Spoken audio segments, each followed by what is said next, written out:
ChatGPT Work wants one window to handle your work applications, your files, and your code. It folds Codex technology into ChatGPT and adds one directory for the tools your business already uses. The promise is fewer tabs, fewer handoffs, and more work completed inside of one conversation. But pricing is unclear, access is uneven, and one unverified report describes 2 sole incidents involving deleted user files. So my decision is simple. Learn it now, but do not trust it with your only copy yet. ChatGPT Work launched on Thursday, July 9th alongside of GPT 5.6. It is rolling across several existing plans, so calling it an enterprise rebrand misses the actual product change. OpenAI merged Codex technology directly into ChatGPT, so coding work can happen without a separate Codex surface. The coding assistant and normal chat experience now sit in the same interface. The older app was renamed ChatGPT Classic, and that is a revealing label because it separates the old experience from the direction OpenAI is pushing. That does not prove Classic is being removed, and OpenAI has not confirmed the phase-out period, but it does show a genuine product split across the same account ecosystem.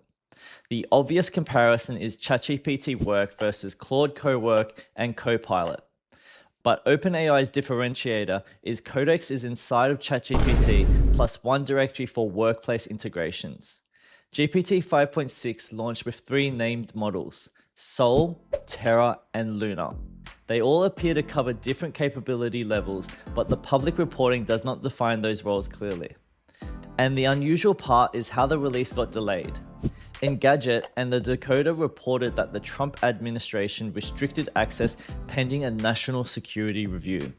The tech portal also reported that the review covered cyber, biological, and military risk. That is unusually heavy scrutiny for a public chatbot release. Once a model can act across work systems, mistakes have consequences beyond a bad answer.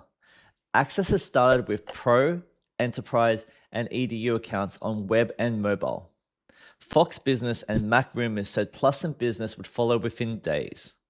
The announcement gave a short rollout window, not a guaranteed activation date for every account. So do not upgrade purely to chase early access. Pricing is still the biggest unknown, and the Decoder reported usage-metered billing that scales with task complexity. The sources I've reviewed did not publish a fixed price, so that leaves us without a reliable public estimate for a heavy week of agentic work. Capability is easy to demo, but cost becomes real after repeated use. The quieter launch is the unified plugins directory. It also includes all your useful apps such as Slack, Gmail, Salesforce, SharePoint, Teams, Adobe, GitHub, Canva, Dropbox, Zoom, LinkedIn, and Outlook. The directory puts workplace integrations behind one product surface. Those sources confirm the service list, but not every action, permission, or limitation. So I would not assume every connector can read, write, and automate everything on day one. Strategically, this looks like OpenAI is trying to sit across Microsoft 365 and Google Workspace. OpenAI is aiming beyond a better chat window. It wants ChatGPT to become the control layer across your work stack. That only works if users trust the agent with real permissions. Then launch week turns into a trust test. Unverified reports from July 11 describe quota resets and confusion around the redesign. One unverified outlet reported 2 sole incidents where user files were deleted during agentic runs. I have not seen an official OpenAI acknowledgement confirming a sole deletion bug, but the right response is caution without pretending that the bug is confirmed. If those reports are accurate, the failure reaches beyond a bad answer. An agent with file access can damage the work it was supposed to accelerate. A useful agent needs permissions, and a trustworthy agent needs limits. The launch coverage I watched focused on models, integration, and polished demos. File safety deserves equal attention because the product is asking for deeper access to your work. My rule is simple: do not run agentic tasks against anything that lacks a backup. My first green light is an official acknowledgement or patch note addressing the file safety.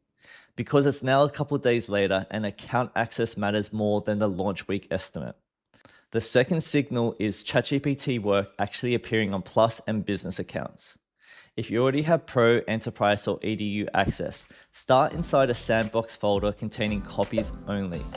Use version history and restore points before granting write access. Do not point it at the only version of a client deliverable, production repo, or personal archive. Launch day tells you a product is available, patch notes show whether it's earning trust. ChatGPT Work is worth watching because the direction is real, but trust should arrive more slowly than access. Learn the workflow now, grant real access only after the patches catch up. If you enjoyed this video, please make sure to subscribe, and I'll see you in the next one.